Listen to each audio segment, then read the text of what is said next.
Welcome to RK Telugu TV. మీ సమస్య మా బాధ్యత.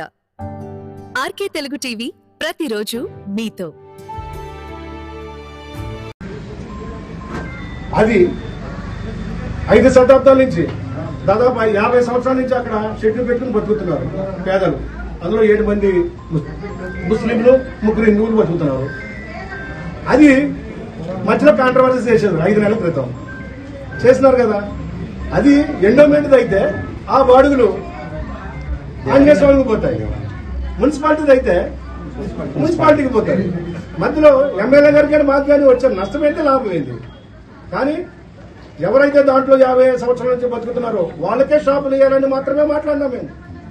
వీళ్ళు అప్పుడే షాపులు మాకు వచ్చేసినాయి, వాళ్ళ పని అయిపోయింది, మీరు డబ్బులు ఇవ్వండి, మాకు మీరు అడ్వాన్స్ ఇస్తే మీరు అందరూ రిజర్వ్ చేసుకుంటామని మాట్లాడినారు. ఆ నాయకులు ఉన్నారు, ఇక్కడ బాధితులు ఉన్నారు, వాళ్ళతో కూడా వాయిస్ తీసుకోండి, అసలు విషయాలు చెప్తారు. అట్లా అనుకుంటే ఎమ్మిగినూరులో దాదాపు 500 నుంచి 600 షెడ్లు డబ్బాలు ఉన్నాయి.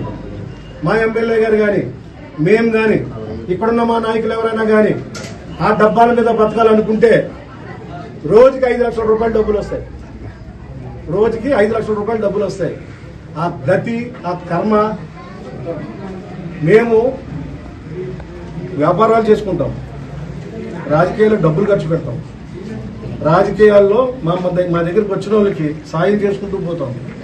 అది మా క్యారెక్టర్. మేము రాజకీయాల్లో డబ్బులు సంపాదించడానికి రాలేదు. దమ్ము ఉంటే ఎవడన్నా నిరూపించమనంటే అస్త్ర సన్యాసాన్ని కాదు, ఊరిడిచిపెట్టి పోవడానికి కూడా నేను సిద్ధమని చెప్తున్నాను. అదేవిధంగా భవిష్యత్తులో ఎవరు నా జోలికి వచ్చినా నేను డిఫార్మేట్ చేస్తానని చెప్పేసి నేను తెలియజేస్తున్నాను. ఈ ప్రధాన జై శ్రీరామ్,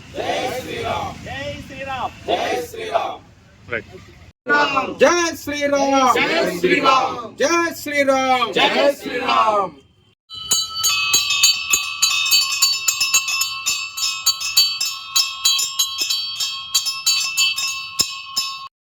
బయటికి వచ్చి మాట్లాడినటువంటి తెలుగుదేశం నాయకులకు నేను ఒకటే మాట చెప్తున్నా, ఎదురుగా బంకుల వాళ్ళు డబ్బులు ఇచ్చినారని చెప్పి గంట కొట్టి నేను చెప్తున్నా, మీరు డబ్బులు తీసుకోలేదంటే రేపు ఉదయం ఇదే గుడికి వచ్చి ఇదే గంట కొట్టి ఆ షాపుల వాళ్ళు మీకు డబ్బులు ఇవ్వలేదని తెలియజేయాల్సిందిగా నేను కోరుచున్నాను.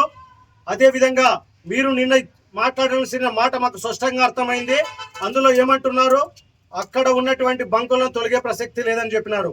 కమిషనర్ గారికి చైర్మన్ గారు ఆదేశాలు ఇచ్చినా ఆ ఆదేశాలు లిఖిత పూర్వకంగా లేవు కాబట్టి ఆ బండలను అలాగే ఉంచుతామన్నారు.